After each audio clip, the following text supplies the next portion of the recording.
it's fine. It's like you should probably go at least this fast. No, it's not. We're behind me. We're got Well, I it's the was way going faster than you. At I least didn't this pull out as fast. fast as you did. I'm kissing it in the car. Should I restart?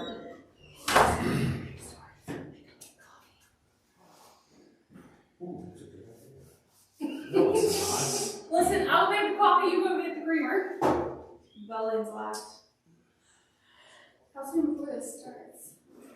The live stream isn't I working. think Amber stopped at a gas 2 station. or minutes. something. Pastor left, so he's gone to the other building. Oh, he's back. He tried to fix it. It's working. It's working.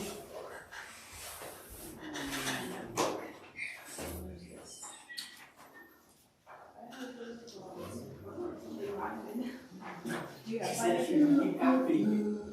well, yeah. Sorry, I don't know if you guys can use it. That's what addicts do. It's normal. That's what addicts do is leave that. That's They crazy. can't fix. Yeah, that's fine. This is the one I I'm hoping it doesn't snow tomorrow because tomorrow I'm gonna roll.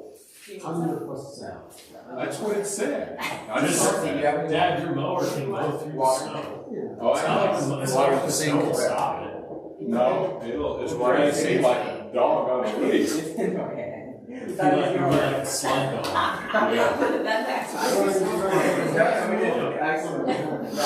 Probably not if it snows. Not if it happens like what they're saying. You could do it in the morning or at lunchtime. I did. Right, I'll have to, that's what I'll have to do. Although how much?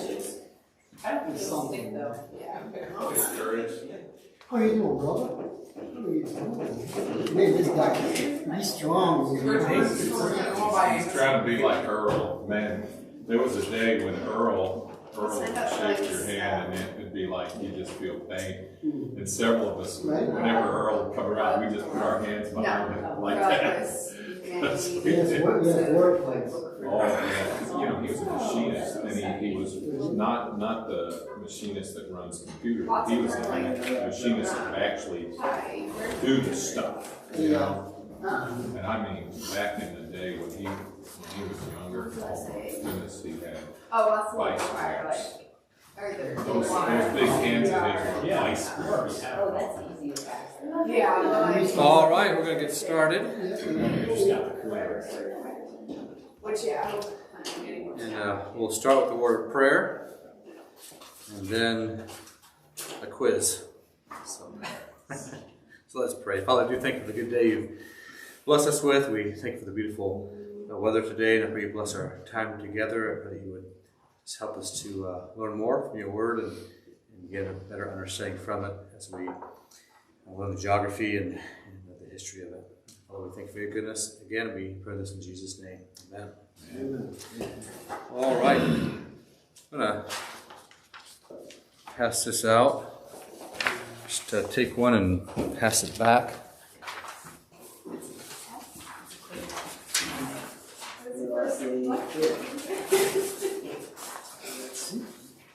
I'm not sure how much you know about the whole For those on the It's a live geography test. So, those on the live stream, if you want to ask questions or make comments, just text the church phone number and I'll get that here. All right, so you have before you a map of just basically Israel, a little beyond Israel as well. So how many of these points on here, and a lot of these are points that you won't know, I mean, obscure places, but a lot of them are very familiar places. So who can name off some of these numbers here? like a city. City is Number 8. 38 is the Dead Sea. Number 8 is the Sea of Galilee. 38 Dead Sea? is not the Dead Sea, Okay. Sea of Galilee. Sea of Galilee. Oh. Is 17 And Joppa. 8. Is the Dead Sea. 8 is the 8 Dead must Sea. be the Dead Sea. Okay, so those are the easy things. Is 17 Joppa. 17 is Joppa. What's the modern city is near Joppa today? It's Tel Aviv. Is there now. What was 8? Dana's looking at her phone. 8 is the Dead Sea. Now I'll be giving you another sheet here that has all the numbers. So you don't need to write on that one. That was just a last minute copy. Is 19 Mount Ararat? 19 is not Mount Ararat. Who knows what 19 is? Oh. 19. It's a little bit hard to read, but it's above 23. Oh, that's good. Is 14 on here? It's right No, here. Mount Ararat is not on this map. Oh, no. Yeah. Is number 1 the city of Tyre? No, it is not. But you're close. Is 42. 42. It's a toss up between people. Oh, God, right there. Yep. How about 31? Very top mountain. Mount Ararat? Mount Sinai. Nope, not Mount Sinai. Is 19 Mount Sinai? Mount Sinai is also not on this map. I got talked about. What'd you say? Okay, so 19 is Jerusalem.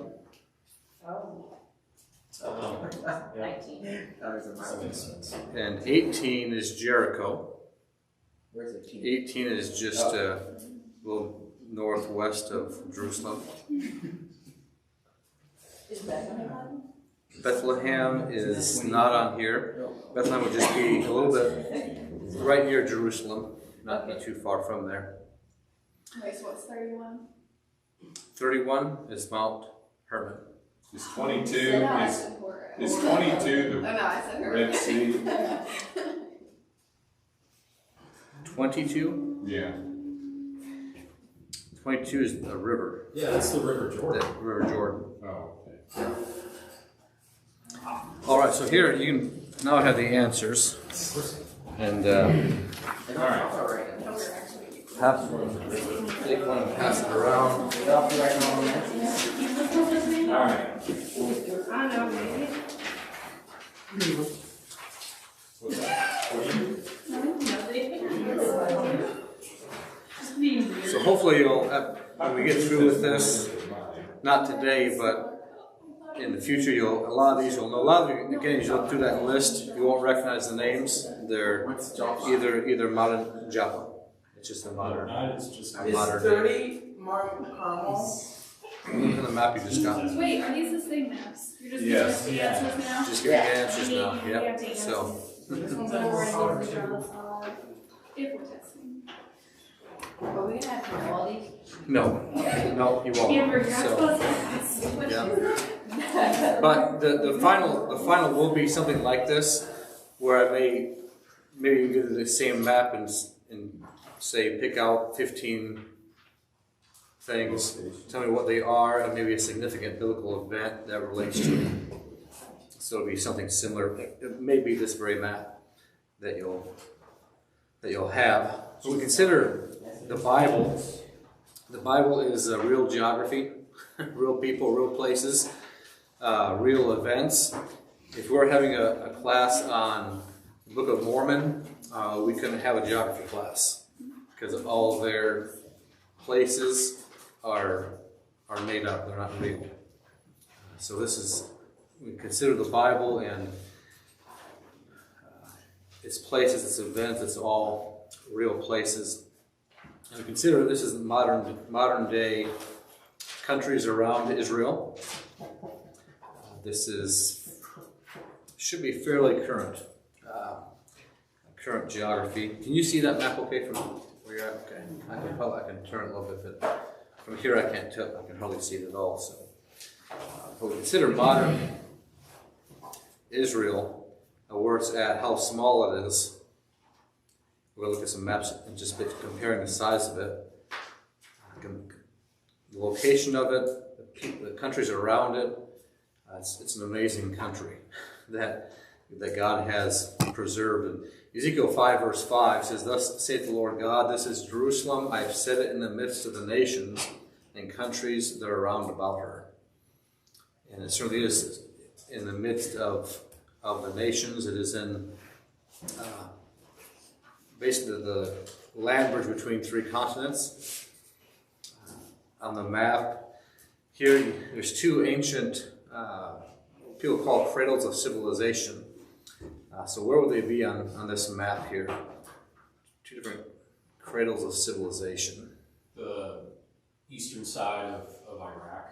Okay, so we have the look at this map here. There we go. Right, between the Tigris and Euphrates River there. What else is that called? Between the Tigris and Euphrates River.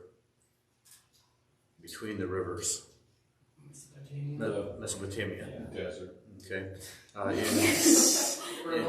Actually, there it's actually called the Fertile Crescent because in between those rivers it is fertile. So you have the Arabian Desert, this area here. You have the Mediterranean Sea. So any land movement between the continents has to go through Israel. At least from Asia or, what do you need? Okay, between Asia and Europe going into Africa, needs to go through the land of Asia if they're going to be on land. And so throughout history, a lot of world empires that have wanted that land and have fought in that area. Later on we'll look at on your map. Is there an extra map available? Or they all use Yeah, he's got it. He's got one, okay. On that map, you'll see towards the left-hand side, I'm not sure what's marked on there, I don't have that map with me now. Number 20 on the map, the Jezreel Valley. It's a very important valley. We'll look at some facts about that a little bit later, but probably more battles have been fought there than any other place in the world have been fought in that area throughout history. So this is a very important place upon the globe. And that Fertile Crescent is a large crescent shape between the Tigris and Euphrates up north and then back down along the Mediterranean. A very important landmass. And in Genesis 10 verse 10, the place between the Tigris and Euphrates is called Shinar, the plain of Shinar. And what was built there in the plain of Shinar, or attempted to be built? Babel. Okay, the Tower of Babel was there. There we had the leadership of Nimrod in the Bible. Asher, Genesis 10:12 describes a lot of events there in that place. Cities such as Babylon, Uruk, Nineveh, Calah, all in that place. Abraham was in Ur of the Chaldees, down near the Persian Gulf, and followed the crescent up through Damascus, through Syria, and then back down on his way to Canaan. So the Tigris and Euphrates River actually originate up in the Taurus Mountains up here, as far as their springs. And the Taurus Mountains, what does Taurus mean? What's Taurus? You know your zodiac signs. Horse. A bull, okay? A bull. So the Taurus Mountain, Taurus means bull, and the mountains were named after the god Baal. Send copies of the maps home with the girls for Bill, and okay, yes, I will do that. And, She can make copies of ours. yeah, and then Brother Green, I think he just texted as well, but it come up on my phone, just came up on my. Can use the pointer in the keynote display. Okay, well, Brandon's giving you instructions. yeah, he's telling me how to do things now. Why isn't he here? You should just He was you sick. should just come. He was sick today. Funny. I'll do that, Brandon. Just show me where the pointer's at, and I'll text me where the pointer's at, and I'll do that. Is that it?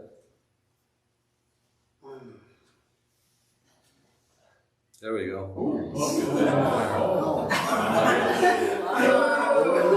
Whether I can do that with my notes on the screen, I'll see. So the Shinar Valley, the crescent, Fertile Crescent, is this area here. Okay. Mesopotamia is in this area here. This area here, so this is called the Mesopotamia. This area here is called the Levant, means raised up. And on this map here, we see the route that Abraham took as he went from the Ur of the Chaldees on up. So here's Ur down here, and it went up to Haran, and then back down into Canaan. Going across here just wasn't really an option, and it's still a desert today. Not a lot there. Try to pull up my.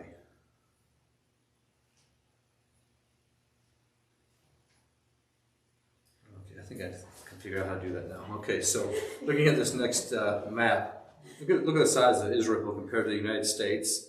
It's the blue thing in the middle. It's not a lake. Compared to New Jersey, compared to Lake Michigan. Though it's very small tract of land, God chose it to display His power, His sovereignty over the nations, His involvement in the world. You'd think this little tract of land couldn't do anything, couldn't protect itself, couldn't provide for itself, and yet God has worked it through that land for millennia.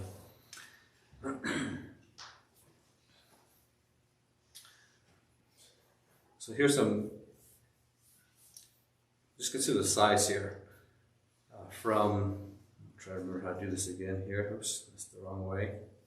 Here we go. From the coast over to the Jordan River, about 45 miles, 46 miles. From Dan to Beersheba, Dan is up here, this area. Beersheba is down in this area here, 150 miles. Very small. What's that compared to in Missouri? If Wild was right here, what would be right here? Illinois. As far as distance? The 46 miles or the 150 miles? The 150 miles. And not going north. Go southeast. Southwest. Go southwest. Okay, Springfield would be about here. Okay? So just consider the trip from here to Springfield as you go through the class tonight, and the difference that there is. It's really amazing, the land of Israel. There's so many different geographic regions throughout the land. Here's another. This will give you a little better view of this map. How long would that take them to travel back then? Months. If they were walking, it'd be over a week to travel that. We'll look at some of the routes as we go through the geography tonight. Consider all the different geographic regions throughout Israel. It's really amazing. Just looking at Judah, which is this bottom section here, that area of the map.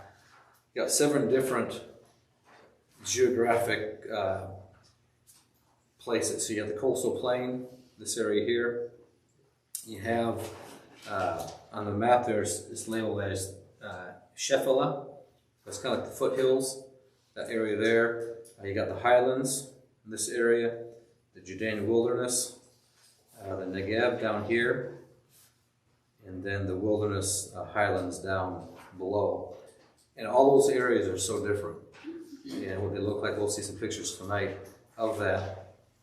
But it truly is amazing, the variety of geographic features in the land, and how much those play in everything. The travel, the weather, even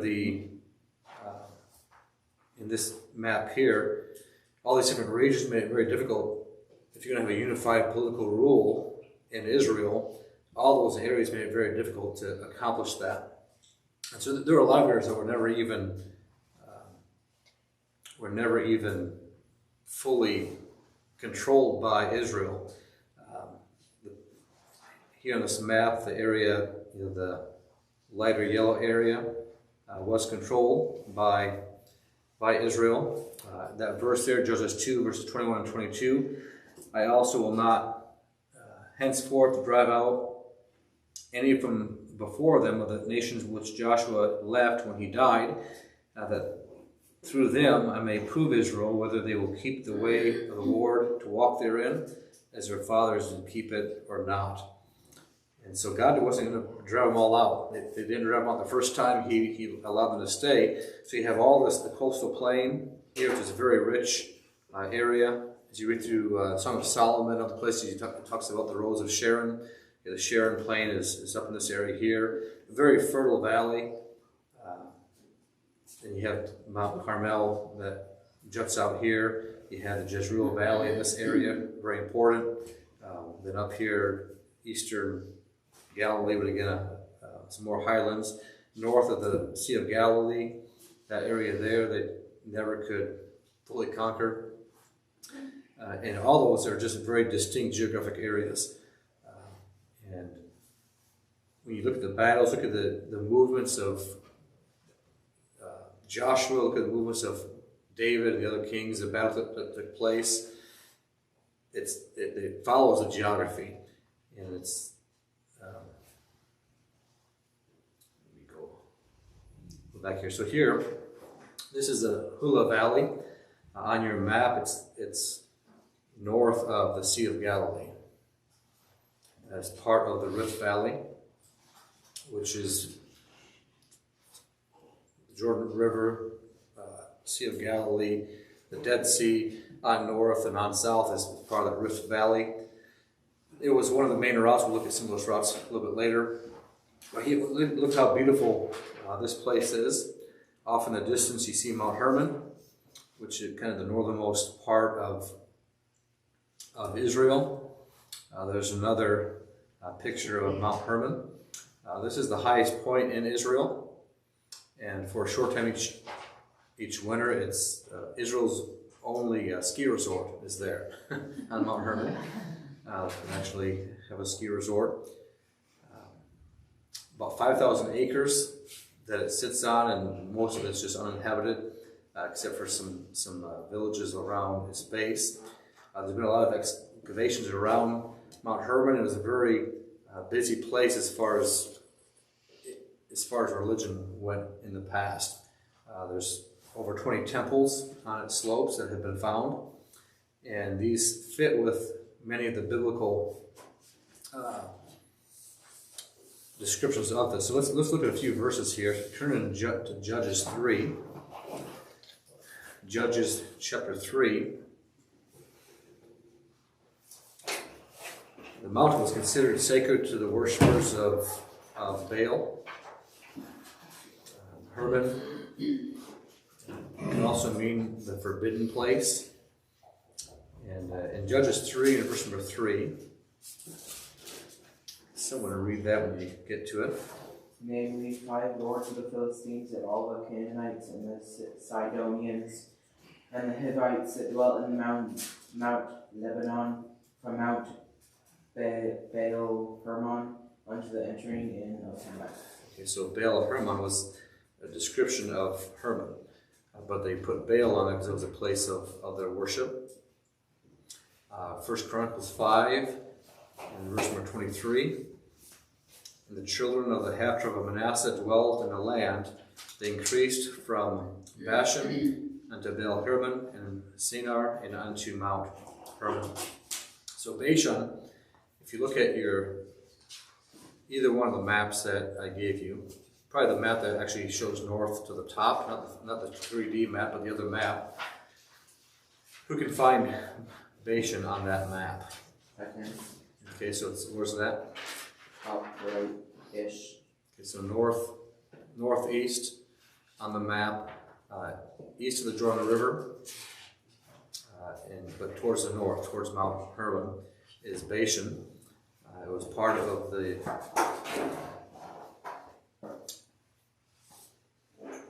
a lot of battles took place. We'll look at some of those battles in just a little bit, but these high places, we read in the Bible all about the high places.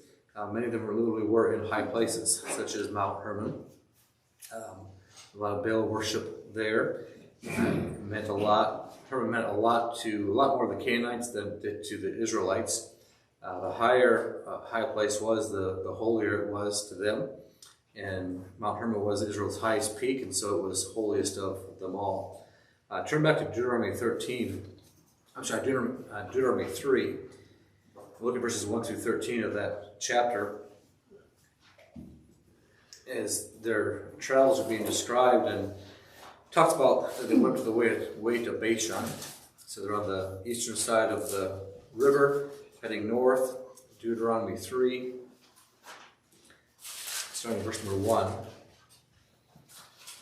Then we turned and went up the way to Bashan, and Og, the king of Bashan, came out against us, he and all his people, to battle at Edrei. The Lord said unto me, Fear him not, for I will deliver him and all his people and his land into thy hand. And thou shalt do unto him as thou didst unto Sihon, king of the Amorites, which dwelt at Heshbon, which is further south, same side of the river, but further south. So they'd already dealt with them. Verse number 3, So the Lord our God delivered into our hands Og also, the king of Bashan, and all his people, and we smote him until none was left to him remaining. We took all his cities at that time. There was not a city which we took not from them. 80 cities, all the region of Argob, the kingdom of Og and Bashan. All these cities were fenced with high walls, gates, and bars, besides unwalled towns a great many. And we utterly destroyed them, as we did unto Sihon, king of Heshbon, utterly destroying the men, women, and children of every city. But all the cattle and the spoil of the cities we took for a prey to ourselves, and we took at that time out of the hand of the 2 kings of the Amorites the land that was on this side Jordan, from the river Arnon unto Mount Hermon, which Hermon the Sidonians call Sirion, and the Amorites call it Shanir. All the cities of the plain and all Gilead. So Gilead was also, think about Bashan, Gilead was just a little bit south of there. All Gilead and all Bashan, all Salcha and Edrei, cities of the kingdom of Og and Bashan. For only Og, king of Bashan, remained the remnant of giants. Behold, his bedstead was a bedstead of iron, is it not, in Raboth of the children of Ammon. 9 cubits was the length thereof, and 4 cubits the breadth of it, after the cubit of a man. In this land which we possessed at that time from Aroer, which is by the river Arnon, and half Mount Gilead, and the cities thereof gave I unto the Reubenites and to the Gadites. And the rest of Gilead and all Bashan, and being the kingdom of Og, gave I unto the half tribe of Manasseh. All the region of Argob, with all Bashan, which was called the land of giants. So it's talking about there all the 2.5 tribes that had their inheritance on the eastern side of Jordan. That's being described there. It goes from the south all the way up to Mount Hermon, and it was a land of giants. So how big was King Og's bed? 13 some odd feet. 9 cubits. Yeah. 9 by 20. 9 times 9 equals 18. 9 times 8. Let me do a shorter one. That's a big bed. Yeah, I think he could very well be the tallest person in the Bible. Yeah. With the name of Og. Right.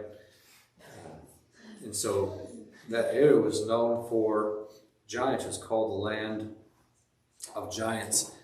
And if you imagine the Baal worship there at Mount Hermon, the Canaanites that were there, you can understand some of the fear that there was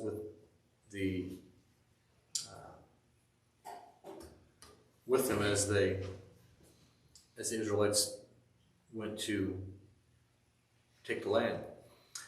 The southwestern base of Mount Hermon is Caesarea Philippi. You can see there at the bottom of the picture out in this area here.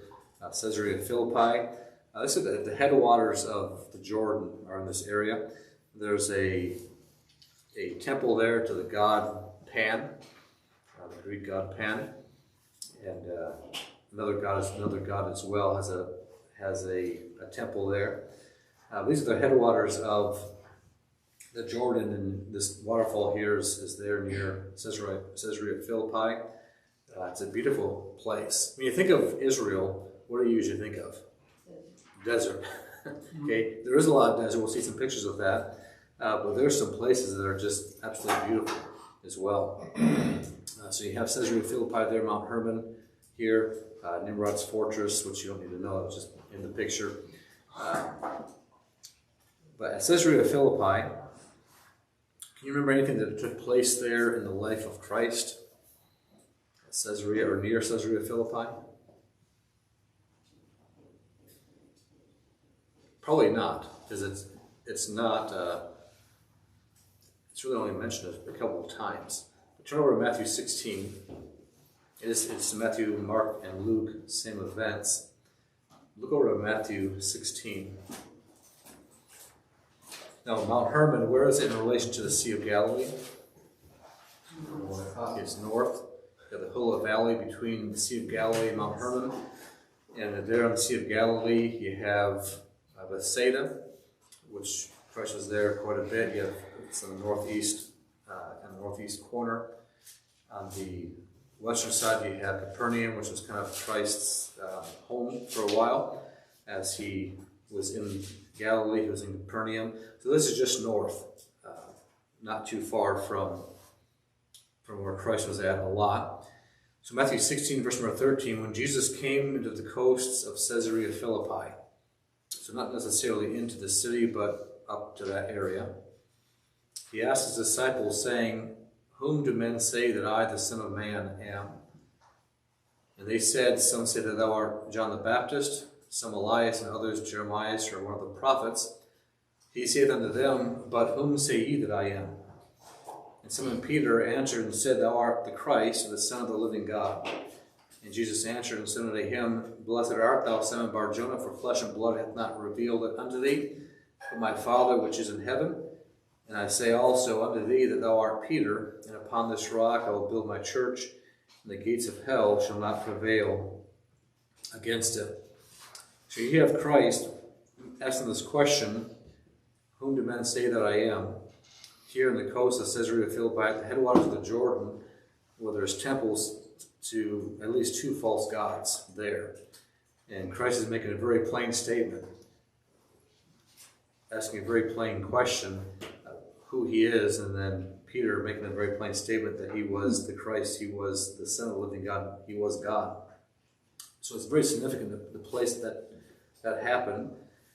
And then in verse number 21, it says that from that time forth began Jesus to show unto his disciples how that he must go into Jerusalem and suffer many things of the elders and chief priests and scribes, and be killed and be raised again the third day. So he started teaching that when he was there up at the base of Mount Hermon. And then if you turn to the next chapter, Matthew 17, we don't know of any other travels. It seems like he's still in the same area. If you look at the other accounts, we don't see any indication that he went to any other location. But it says that after 6 days, Jesus taketh Peter, James, and John, his brother, and bringeth them up into a high mountain apart. So what high mountain probably did he go up into? Probably Mount Hermon. And was transfigured before them, and his face did shine as the sun, and his raiment was white as the light. So more likely it was Mount Hermon that Christ went up into. We don't know for sure. There are, a little bit further south, there are other mountains. Mount Tabor, I believe, is another one we'll see a picture of later. That some people say it was that one. But it was probably Mount Hermon. It's important to consider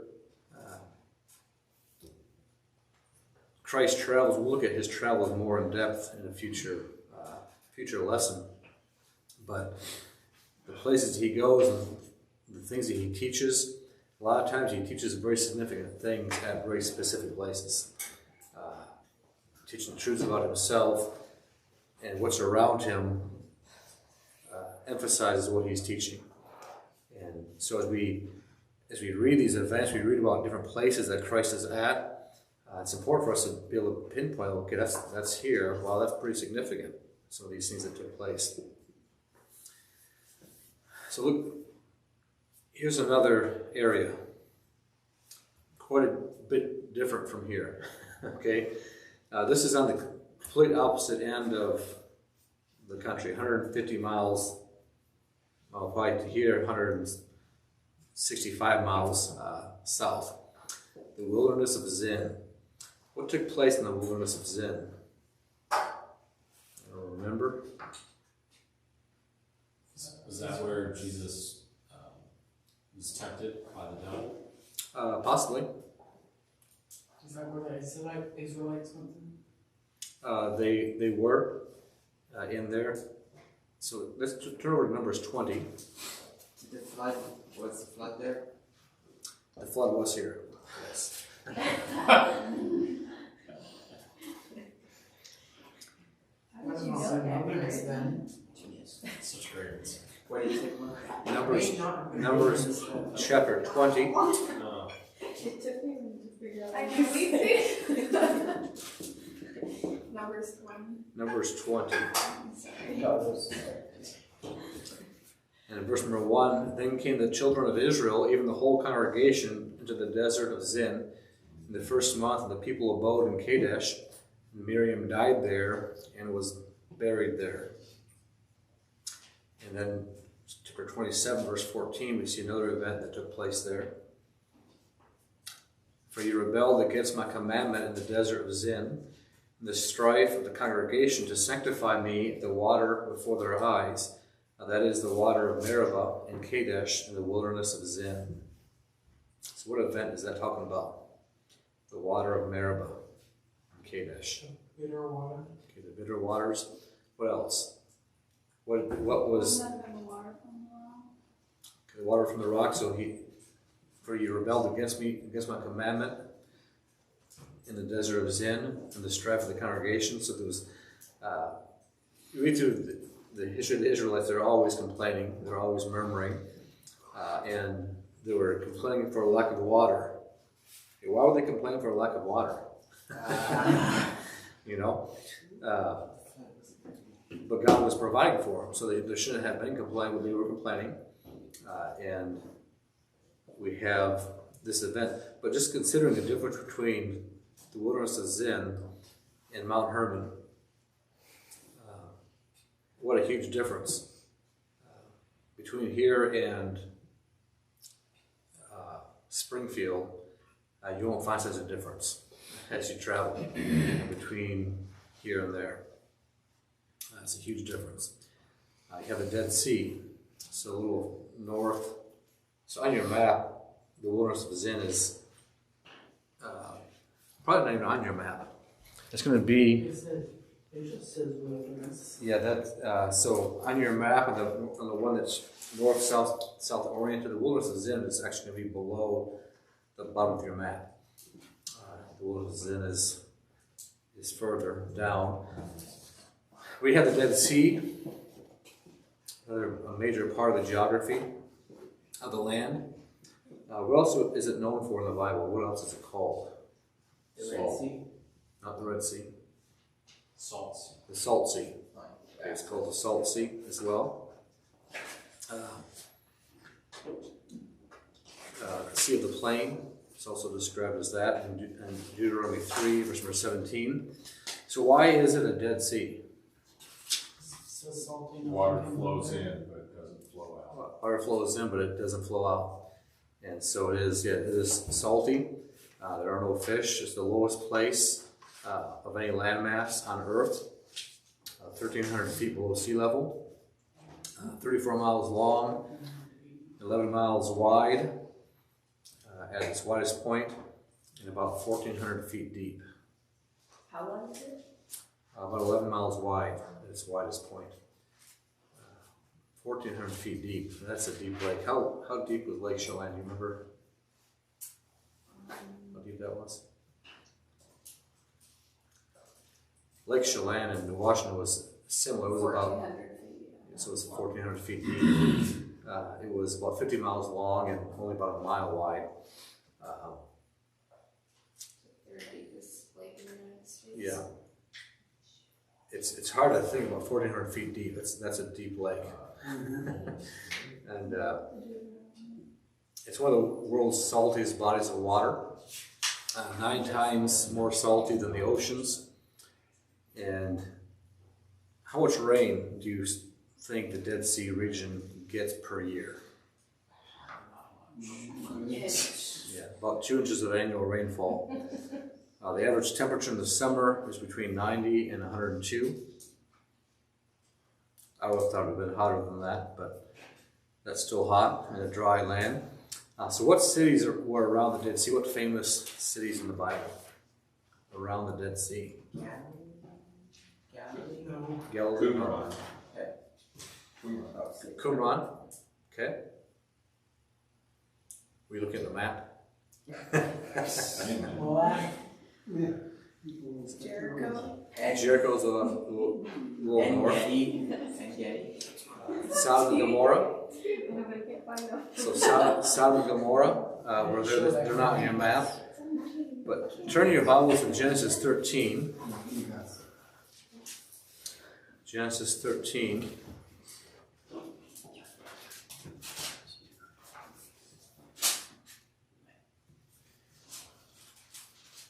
And someone read verse number 10. And Lot lifted up his eyes and beheld all the plain of Jordan, that it was well watered everywhere, before the Lord destroyed Sodom and Gomorrah, even as the garden of the Lord, like the land of Egypt, as thou comest unto Zoar. All right, so it was like the garden of God, a beautiful garden. And then turn over to Deuteronomy 29.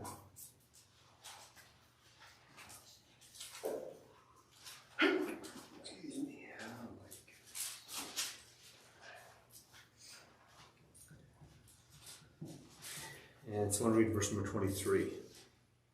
And that the whole land... Not you, Courage. Someone else. And that the whole land thereof is brimstone and salt and burning, that is not sown, nor bare, nor any grass groweth therein, like the overthrow of Sodom and Gomorrah, Admah and Zeboim, which the Lord overthrew in his anger and in his wrath. So the whole land was no longer like a garden. Okay, brimstone, salt, burning. Couldn't be sown, wasn't going to bear anything. No grass was going to grow. It became a place you would not want to be around after the overthrow of Sodom. If you look back at Genesis 13, verses 3 through 11 describes the cities that were destroyed, and it says that Lot lifted up his eyes from Bethel. Where's Bethel at on your map? West of the Dead Sea. Okay, west of the Dead Sea, west of Jericho. Okay, so it's on the north side of Jericho. So these cities were probably on the northern side of Jericho, on the northern side of the Dead Sea, rather than on the southern side. At least some of them, because he looked that direction from Bethel. You could see that plain, a place that he wanted to go to, a place that was going to be good for his flocks, a place that looked delightful, a place that was tempting to him, that he wanted to go there. You look through the pictures that we'll see today, and it's not a place you want to be. It's not a place that you want to live. At least you might want to visit for a day, but you wouldn't want to stay there. Pastor, Yes. where was Sodom and Gomorrah? Is that what they was talking about right along the Dead Sea? Right, it's run the Dead Sea. There's not good archaeological evidence of exactly where it's at, probably because of how God destroyed it. But it probably was more towards the north side since he was at Bethel when you look at that. You can see Though from Bethel you are at a higher vantage point, and so very well maybe you could see the south end as well. You can see them But on what you were saying is it's still basically not really inhabitable. Like, there's No. not a lot there. No, all the pictures that we're looking at are all modern. You'll see that it's nothing to be that you stay at. Think of where a city would be. Like that picture up there, the city's not going to be there. No, So it's probably either going to be on the north side of the Dead Sea or on the south side. right, You could see it from Bethel, so it's probably the north side. right. So Sister Shiffy texted in. I missed this text a little bit ago. I'll go back to this picture she was referring to. Here on this, here it has a sacred cave here. I believe that's the cave, one of the grottos to where the god Pan was at. And she just said Jesus stood at the site where Pan was put and made this statement. So we're talking about when he asked Peter. So it's when you consider the geography of the land during Christ's teachings, many of them are very significant what he teaches and where he's at. So it's important when you read through and it says geography. All scripture, I mean every word is given by inspiration of God and is profitable. So God puts the geography in there for a reason. Heading back north, back to the Jezreel Valley. Here's a picture of the Jezreel Valley. The Jezreel Valley is on your map, almost like a little arrowhead-shaped valley plain between the. It's north of Mount Hermon. Mount Hermon's kind of not just one mountain, also like a little range, and it cuts off the coastal valley from the. As it's heading north, Mount Hermon kind of cuts it off, and then there's a route through those mountains to the valley of Jezreel. Very significant place, very important place, biblically, not just in the past, but also in the future. It's called the Valley of Megiddo in 2 Chronicles 35, verse number 22, because Megiddo was there. We'll see, it's not in this picture, we'll see another picture where Megiddo. The little river Kishon flows through the valley, and the ancient city of Jezreel is on the east side of the plain, and the city of Megiddo is on the west side. What future battle will take place here?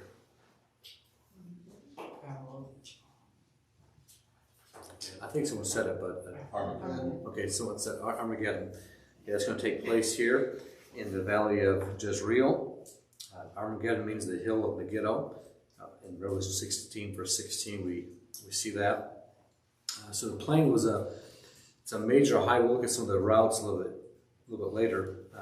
After this slide, we'll take a short break, and then we'll come back. But we'll see some of the routes a little bit later. And this valley is like the crossroads. If you're traveling north, you can go through this valley, unless you're on the east side of the river and you're heading up towards Damascus and Syria. But if you're going to head anywhere from, heading east, you go through this valley. If you're coming from the south, you're going to go through this valley. If you can go towards Europe, or if you're heading from the south and you're going to head west, you're going to go through this valley, and we'll see why. A little bit later, we'll see the geography of the difference between traveling through Jezreel, or even if you're at the very southern end of Israel, it'd be better for you to go north and go through Jezreel than it would be just to head west or head east. And we'll see why future slides. But this plain was a major thoroughfare through Israel from the north, going down to Egypt. It's the easiest passage through the mountains, and it was through here that a lot of armies traveled when they many battles were fought here. It's been said that more battles have been fought here than anywhere else on earth. Biblically, in this valley, Barak defeated the Canaanites there in that valley in Judges 4, 5.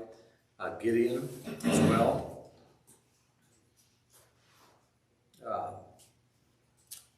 Defeated the Midianites there in the valley.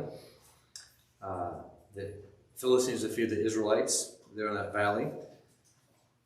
Mount Gilboa is here in this valley.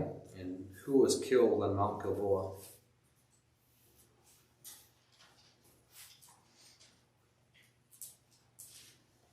A father and a son.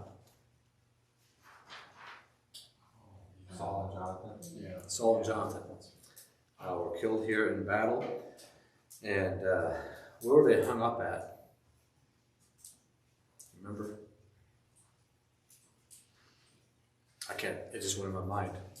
I don't have my notes, it just went in my mind. But Jabesh Gilead, the inhabitants of there, came and took their bodies down and took care of them so they weren't hanging on the wall. And Jabesh Gilead is over across the river in Gilead, on the eastern side of the river. So they were killed here in this area. Elijah killed the prophets of Baal here in 1 Kings 18. King Joram and King Ahaziah died here at the hand of Jehu. King Josiah died here at the hands of the king of Egypt. Turn over to Joshua 17 and look at this description here. The children of Joseph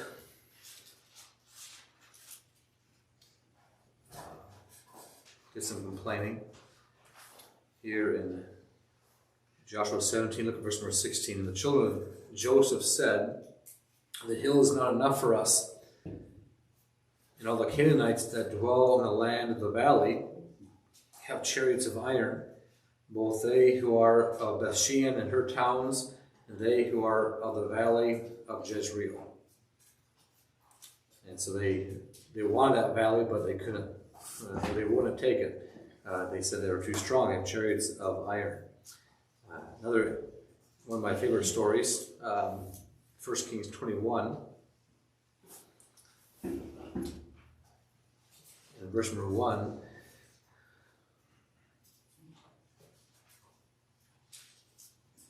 This is leading up to the story. But it came to pass after these things that Naboth the Jezreelite had a vineyard, which was in Jezreel, hard by the palace of Ahab, king of Samaria. So that whole event with Naboth took place here in Jezreel. And who was the instigator of Naboth's death? His wife, Ahab's wife, Jezebel. Okay. In verse number 23 of 1 Kings 21, and of Jezebel also spake the Lord, saying, "The dogs shall eat Jezebel by the wall of Jezreel."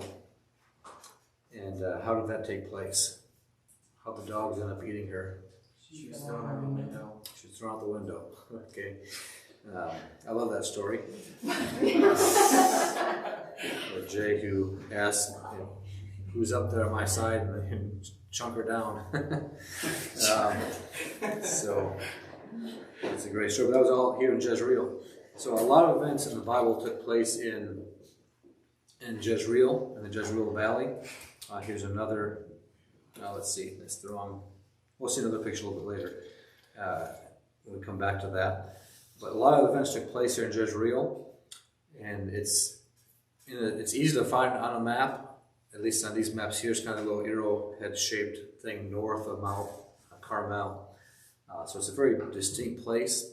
You'll find a lot of references to it in the Bible, a lot of references to Mount Carmel as well, and a lot of poetry around Mount Carmel. Very interesting, and we'll look at some of those later as we get to some specific passages of Scripture. But for right now, we'll take a few minute break, and then we'll come back and look at some more of just really wide variety of land masses, and then we'll also look at some of the weather and some of the travel routes in Egypt or in Israel. So we'll take about maybe a 8 to 10 minute break.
Is there? Yeah. All right. No idea where. I don't wanna go. Try that place to specify. Did you have a happy Mother's Day? Oh, yeah. Oh, Well, yeah. that's all right. On the summer. Was it there? I should have known. I was doing this. All right, let's look at this next picture. This is from the Jezreel Valley, up north and around the north side of the Sea of Galilee. So the Sea of Galilee there is in the background. The Jordan River coming from the north, flowing into the Sea of Galilee. Bethsaida on the map here. Oops, wrong one.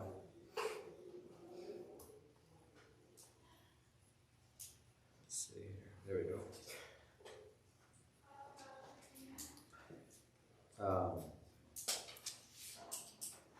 In this area here, there's a, if you can see right here, there's a, where the green is at on this map.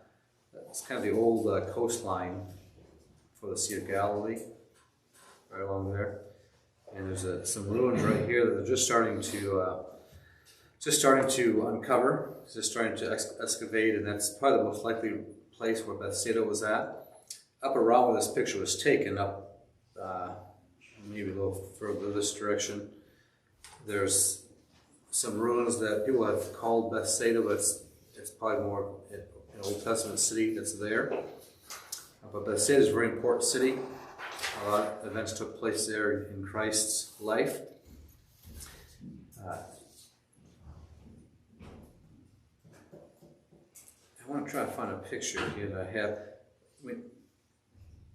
We'll get to a picture. There's things called Tel, like you might see a name like, maybe see it on the map. Would that be a...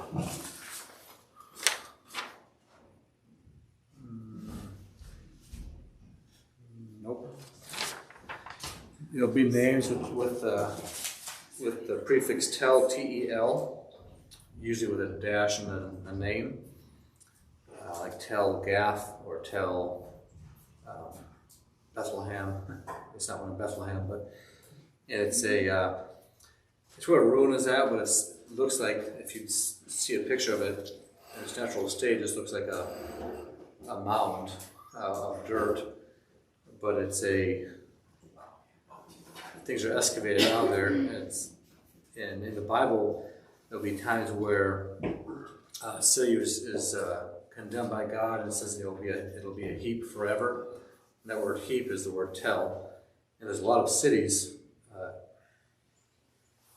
that are throughout Israel now that they call them Tel. It's Tel something, and it's an excavation of a lot of biblical cities that they're trying to figure out what city exactly it was.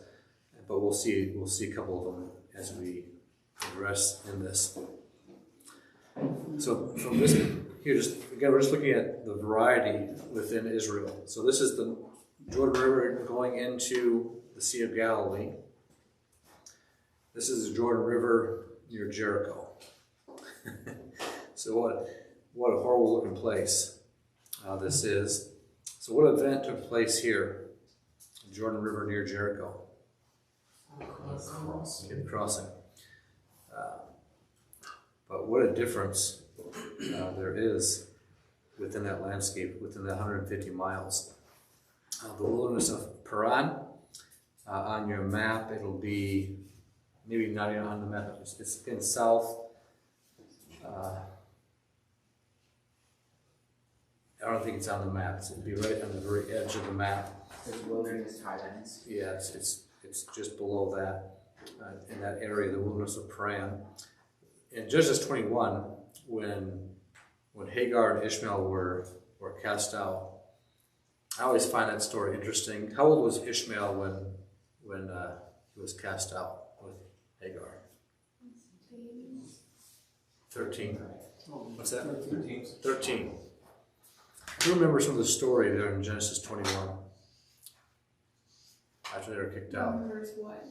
In Genesis 21.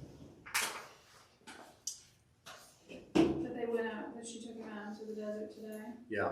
Yeah. And what's the pictures you read? As you remember that story, what kind of a picture do you get in your mind of Ishmael? Like a little kid, a little kid, maybe this size. Okay, but you're, how old are you? 10. 10. Okay, so he's 13. So here at Kason, how old are you, Kason? 12. Okay. So you see her, carrying the son, bring him down. He's under a little bush. She walks off crying. And I'm thinking, man, they must be really wimpy people. Really small, something. But in Genesis 21, verse 20, it says that God was with the lad and he grew. So this was after God showed Hagar water and saved them. It says that God was with the lad and he grew and dwelt in the wilderness and became an archer.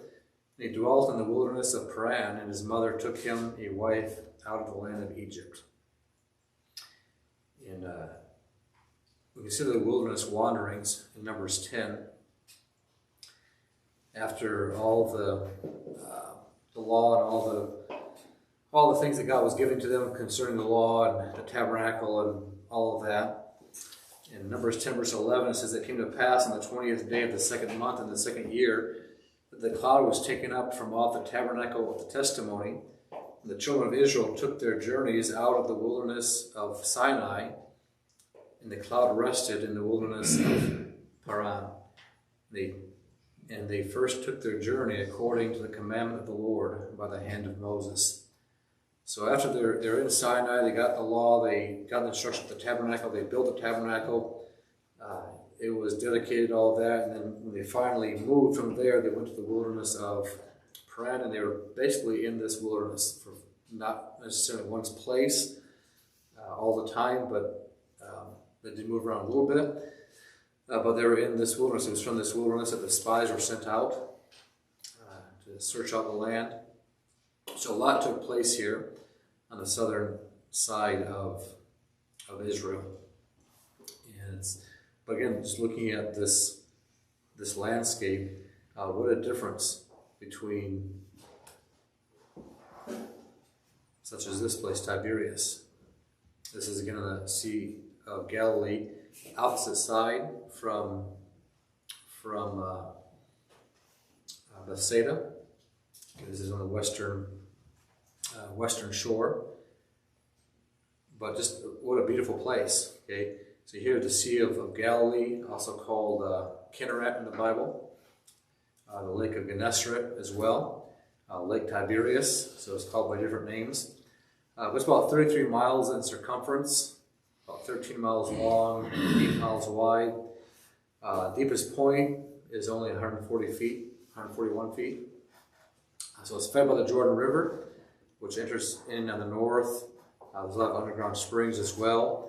But Jesus was here often with his disciples, Peter and John. This is where they fished. A lot of the events of Christ's life took place here on the lake or around the lake. Some of those events, the feeding of the 5,000, the feeding of the 4,000, all the events of Capernaum, Bethsaida, Chorazin. When he quieted the storm, when he walked on water, this is where he was at, okay, on the Sea of Galilee. Cast out demons of the demoniac of Gadara, here at the Sea of Galilee or around it. So to the southwest of the Sea of Galilee, on your map, it should show Nazareth. Okay, that's up there near Galilee. Cana is also near there. I don't think Cana is on the map. But what took place in Cana of Galilee? The wedding? The wedding. Okay, so for his first miracle, a recorded miracle at least took place there in Cana, in Galilee, where he turned water into wine. Is there a question? What's that? Okay. Here we have Gath. What's significant about Gath? Goliath of Gath. Okay, so what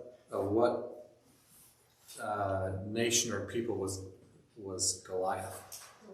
He was a Philistine. So the Philistines, if you look on the the third map that I gave you, it has all the different regions. No, actually, it didn't. It was a map I showed you. It was on that map, but the coastal region, the coastal plains, that was the land of the Philistines. They had control of that. But Gath is right on the edge of the coastal plain and the foothills. You can kind of see it here, changing from plain to some highlands. But if you look at Gath, so here you have a tell, and this raised area here, where it's just a heap. It's been covered over with dirt. Maybe other things have been built on top of that.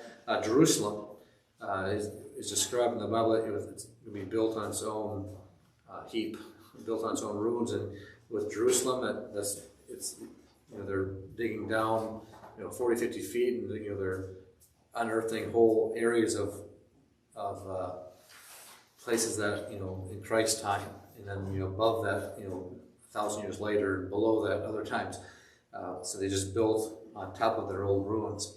But this is a tell here. This is Gath, and it is a Philistine city. But what would be the beautiful place there, with just on the edge of the valley, very fertile area. And then you head southeast from Gath to the southern end of the Dead Sea, and you have Masada.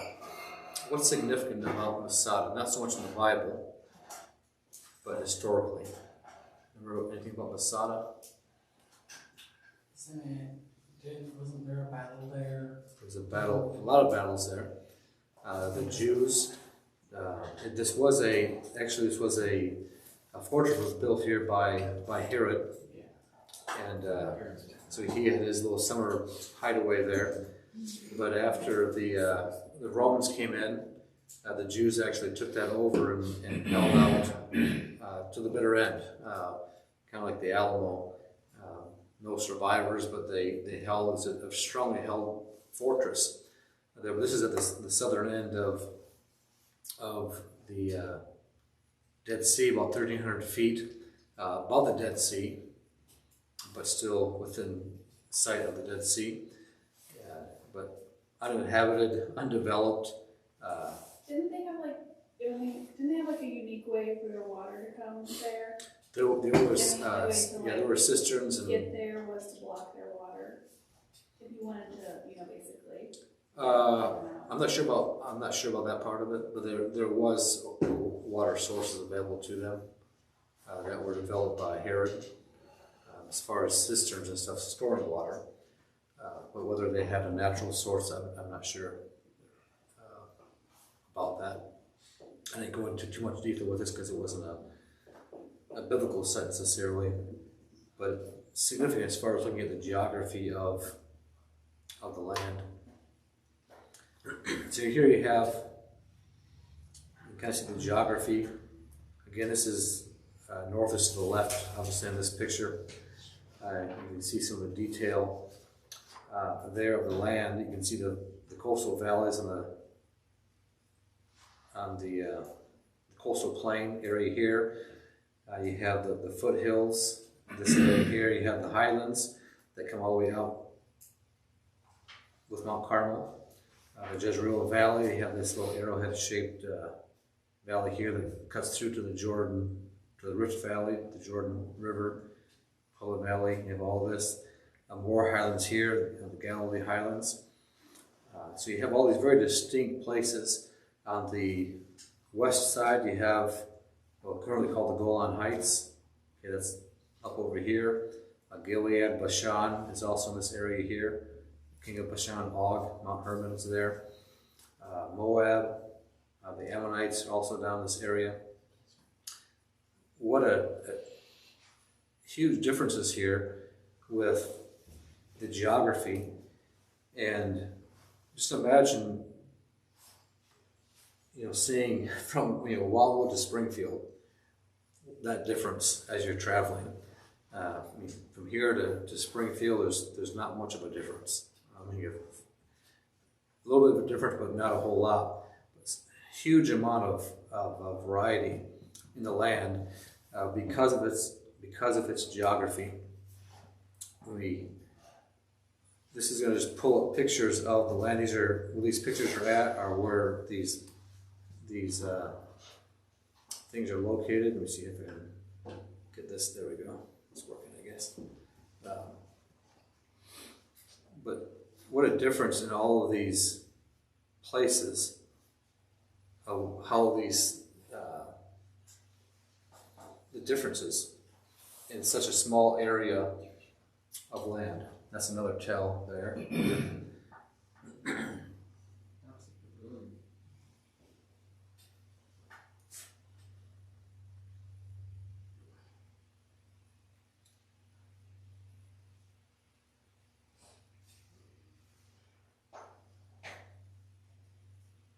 We'll look at that picture a little bit more later. That's in Golan Heights. Very beautiful country. That within a few hours you can get such a variety of places, from being in an oasis in a cool area to the north to being in scorching dry desert in the south. Even the difference between Jerusalem, here at Jericho, and Jerusalem, which is only 15 miles away. See some of the differences between just those two places because of the rain. And the rain, such a difference in the country with the rain because of the geography. Things that we don't experience here. So we'll look at that in just a bit with the geography and how the rain does. But as you look at this picture here, we see just the natural geography of the land. You have these four main north-south zones. The coastal plain there on the left, you have the hill country, which is a lot of very rough terrain with high hills, deep valleys. You have, it also includes Mount Carmel, as I mentioned earlier, in the area of Galilee. You have the Rift Valley, where the Jordan River, Dead Sea, Sea of Galilee is. It's part of the longest rift on the planet. It runs from, it's called the Syro-African Rift. It runs from Turkey down to Kenya. That whole Rift Valley is below sea level. The Sea of Galilee is below sea level. I believe 300 feet below sea level. In the 700. What's that? It says 700. 700 feet below sea level. Yeah, that's what it says. Okay. And the Jordan a lot further yet. And then the eastern side of the river, you have the Transjordan Plateau. So that includes Moab, Gilead, and Bashan up to Mount Hermon. And that's about from the Rift Valley up to the top of the Transjordan Plateau is about a 4,000-foot climb across there. So consider traveling through Israel, armies traveling, people traveling. The geography really determines a lot of how you're going to travel. So the Bible records hundreds of events that happen at locations that are along these routes. You have the coastal highway there on the left.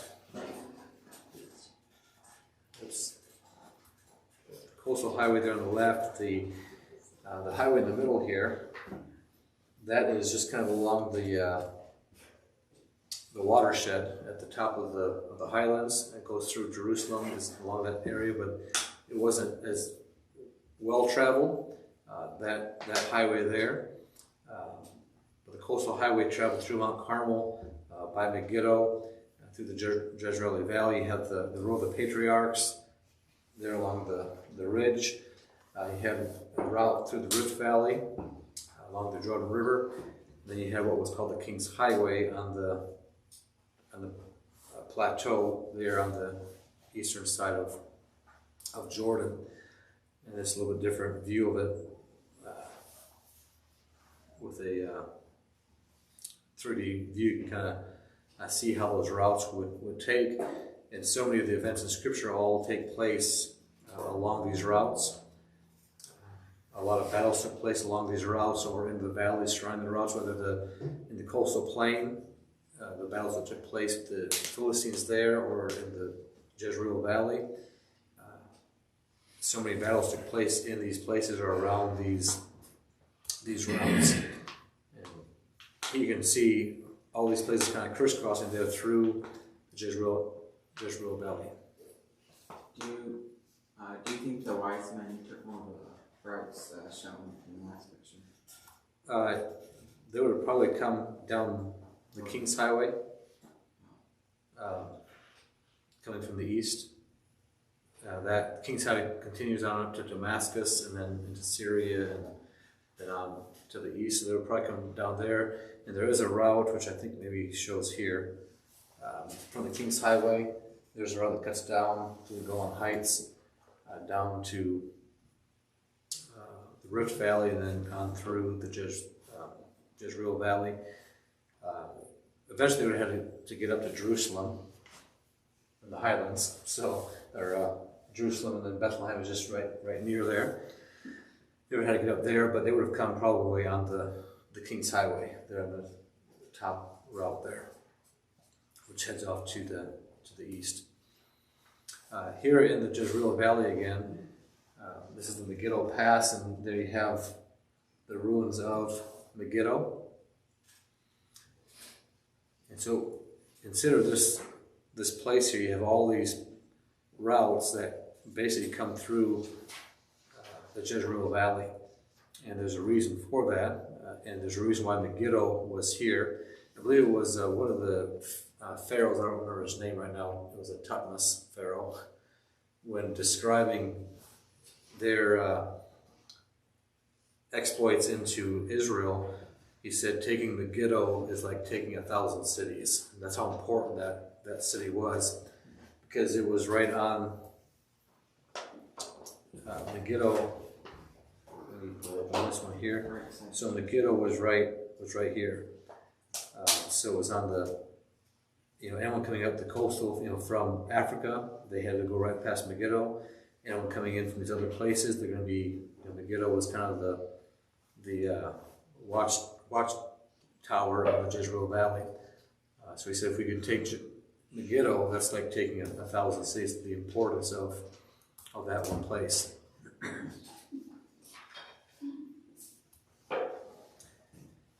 And this, if you consider traveling, if you're going to travel east to west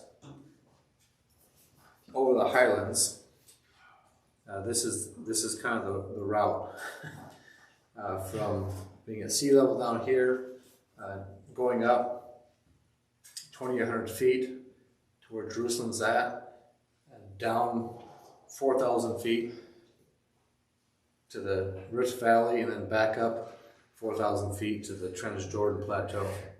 That's a tough way to go. So traveling through Jezreel,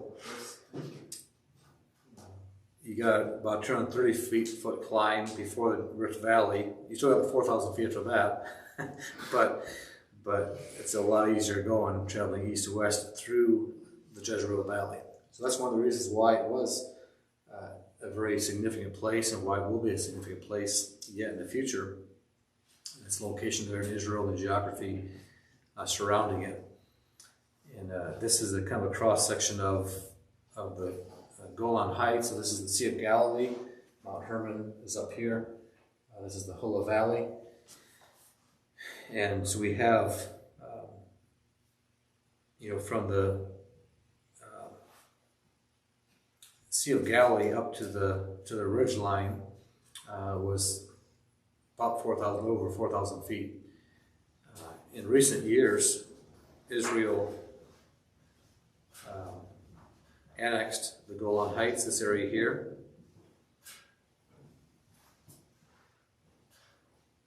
Jed, do you remember that? You're the oldest one in here.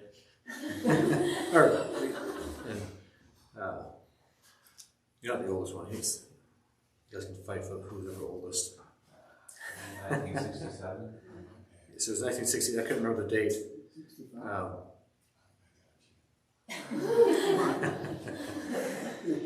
So Israel basically annexed the Golan Heights for themselves because they realized how important that was for their own defense, but also for this next picture. Look at the water supply that feeds the Sea of Galilee. There's a lot of water in the Golan Heights that drains down to the Sea of Galilee. This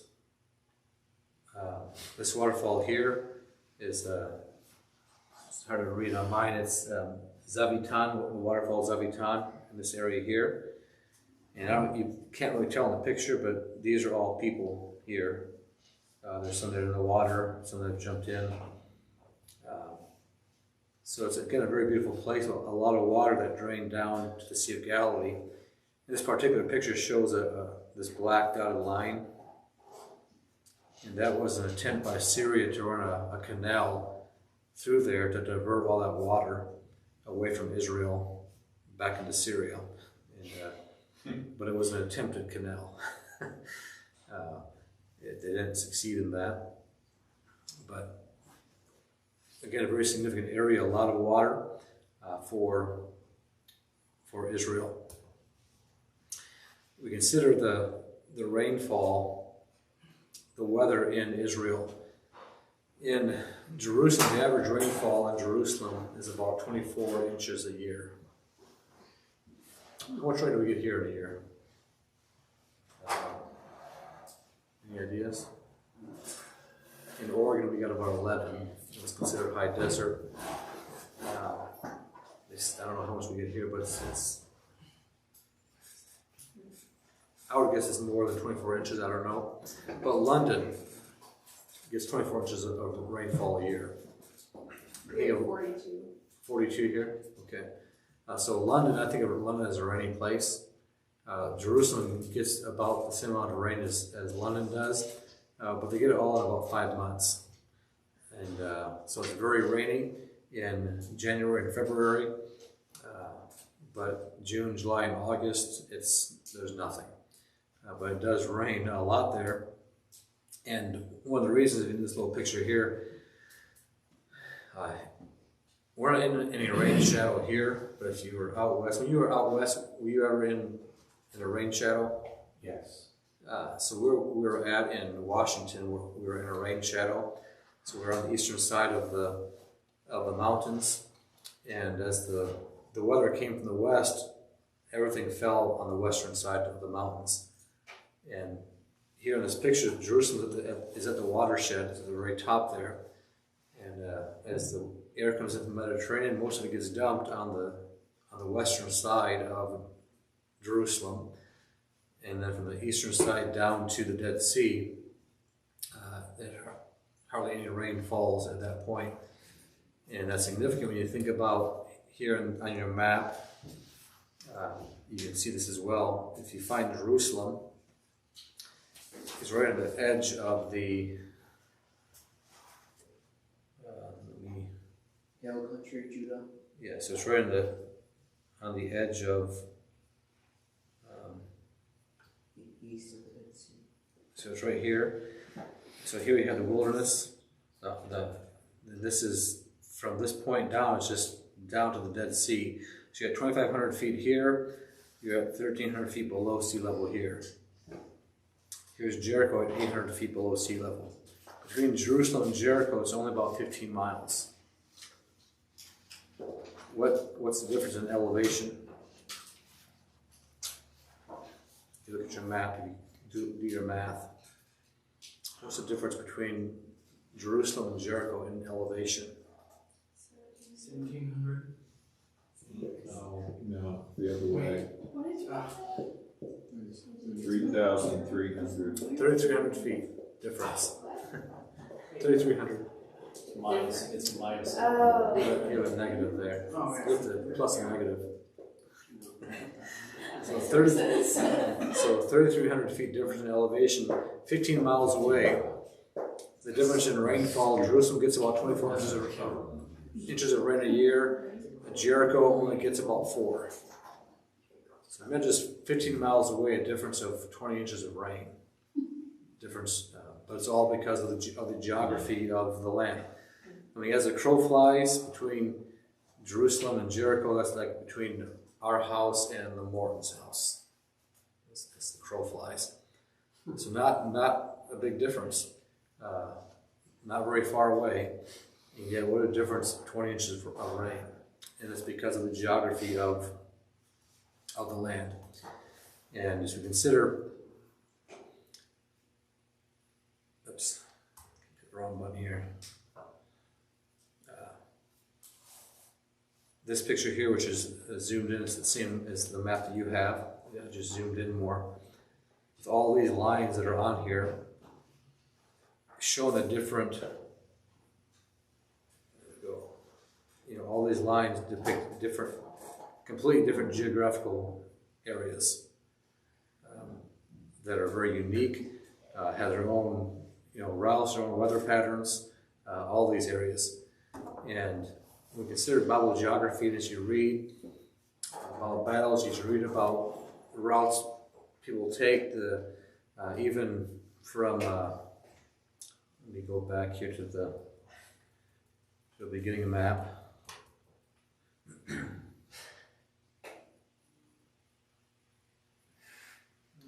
This map right. Let me use this map. This map right here.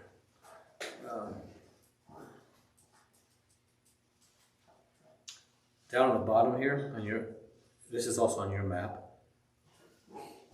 We have this town of Ziklag. What took place in Ziklag?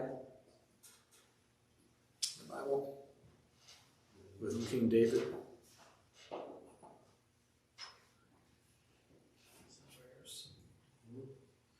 Remember, Andrew? He was out of the Philistines at that battle.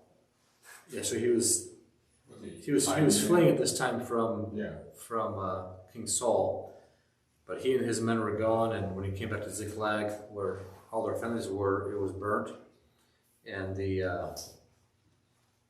who took him?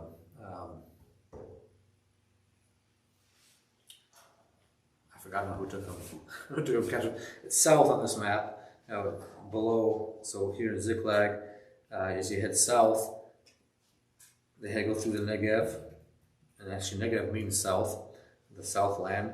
Through that into the wilderness of Paran, down through there over the brook Besor, which is not on this map.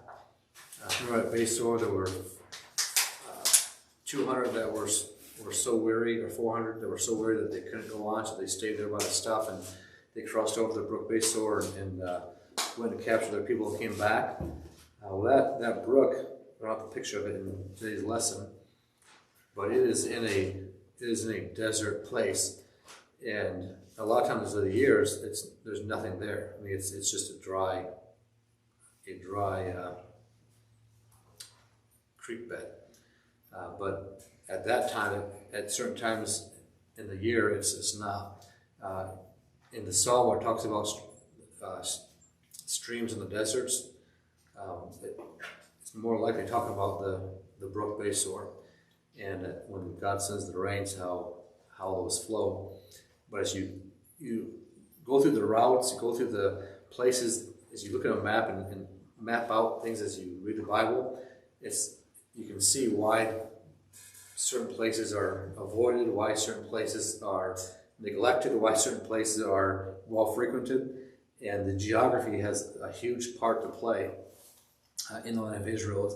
There's such a variety, such a difference, and travel between those places is not easy. We consider that last one of the last pictures there. Let me see. Just wanted to go through all these pictures, isn't it? won't let me get by there. Let me try to zoom by it quickly.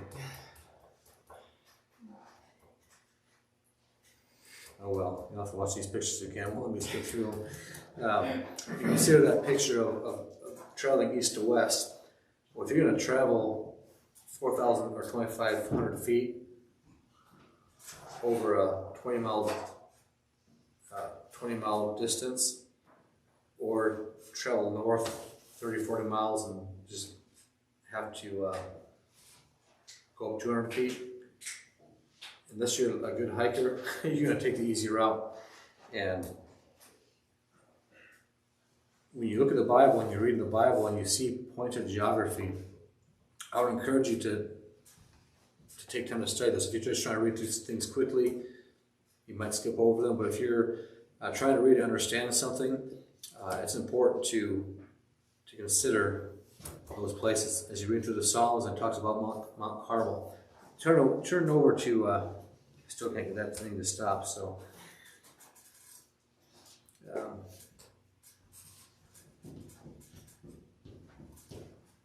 Turn over to Psalm 100 and, let me see if this is the right verse here before I tell you to turn to it.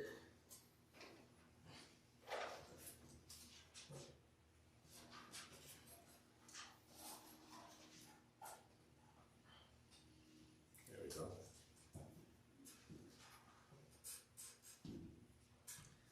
Psalm 133.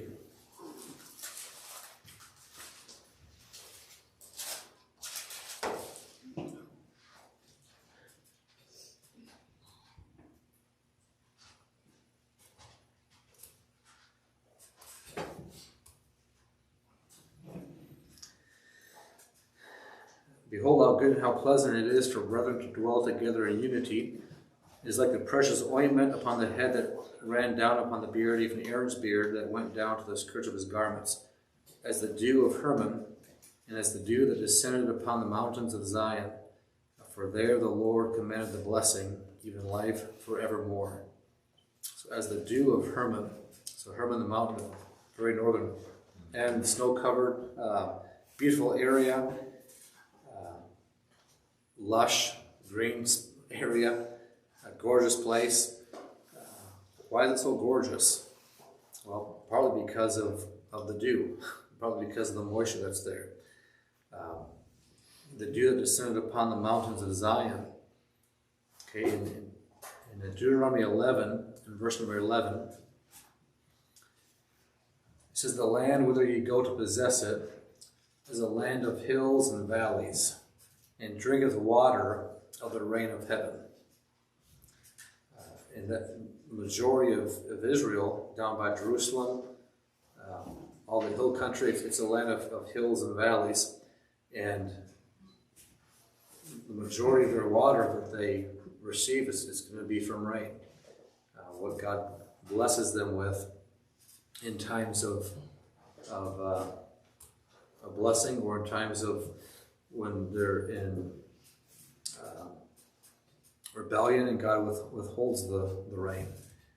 When they don't recognize, there are so many verses in the scripture that where God condemns his people because they don't recognize that he's the one that sends them the early and the latter rains, that he's the one that provides for them, that without him, they're in trouble. And as you consider the geography of the land, if you're going to go to get water, it's unless you have dig your wells, and that's, you read all the times that they're digging wells and fighting over wells, you can see why they needed wells, because they're going to travel even a few miles to get water, because it's going to be a trek.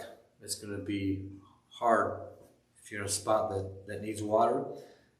In those highland areas, it's not an easy trek anywhere.